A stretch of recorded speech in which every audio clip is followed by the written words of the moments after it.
ಅರ್ಧ ಅರ್ಧ ಸಂಸಾರಿ, ಈ ಕಡೆ ಅರ್ಧ ಸನ್ಯಾಸಿ, ಆ ಥರ ಆಗಿದ್ದೀನಿ ಸದ್ಯಕ್ಕೆ. ಪೂರ್ತಿ ಸನ್ಯಾಸಿ ಆಗಿಲ್ಲ. ಸೊ ಏನು ಅಂದರೆ ಸ್ವಲ್ಪ ಜಾಸ್ತಿ ಏನಾದ್ರು ಒಳ್ಳೆಯದು ಯೋಚನೆ ಮಾಡಬೇಕು, ಒಳ್ಳೆ ಕೆಲಸಗಳು ಮಾಡಬೇಕು, ಪ್ರವಚನ ಎಲ್ಲ ಕೊಟ್ಟರೆ ಇವನು ಸನ್ಯಾಸಿ, ಇವನ ಹತ್ರ ಹೋದರೆ ಸನ್ಯಾಸಿ ಆಗಬೇಕಾಗತ್ತೆ ಅಂತ ಯೋಚನೆ ಮಾಡೋರು ಸ್ವಲ್ಪ ಜಾಸ್ತಿ.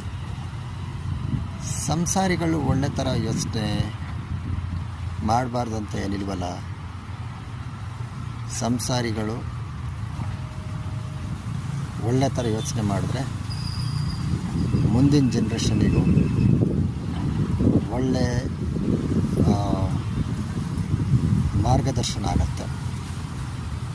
ಯೋಚನೆ ಮಾಡಿ, ನೀವು ಮನೆಯಲ್ಲಿ ಕೋಪ, ದ್ವೇಷ ಅದನ್ನೆಲ್ಲ ಸ್ವಲ್ಪ ಅಲ್ಲ, ಜಾಸ್ತಿನೇ ತೋರಿಸ್ತಾ ಇರ್ತೀರ. ಇವಾಗ ನ್ಯೂಸ್ಗಳಲ್ಲೆಲ್ಲ ಬರುತ್ತಲ್ಲ, ಗಂಡ ಹೆಂಡತಿಯನ್ನು ಕೊಲೆ ಮಾಡಿದ, ಹೆಂಡತಿ ಗಂಡನನ್ನು ಕೊಲೆ ಮಾಡಿದಳು. ಅಷ್ಟೆಲ್ಲ ದ್ವೇಷ ಯಾಕೆ ಮನಸ್ಸಲ್ಲಿ ಬೆಳೆಸ್ಕೊಳ್ತೀರ?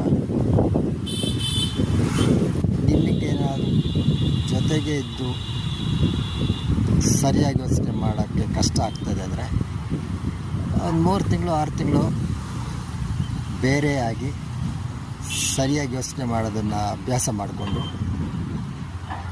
ಮತ್ತೆ ಒಂದಾಗ್ಬೋದು.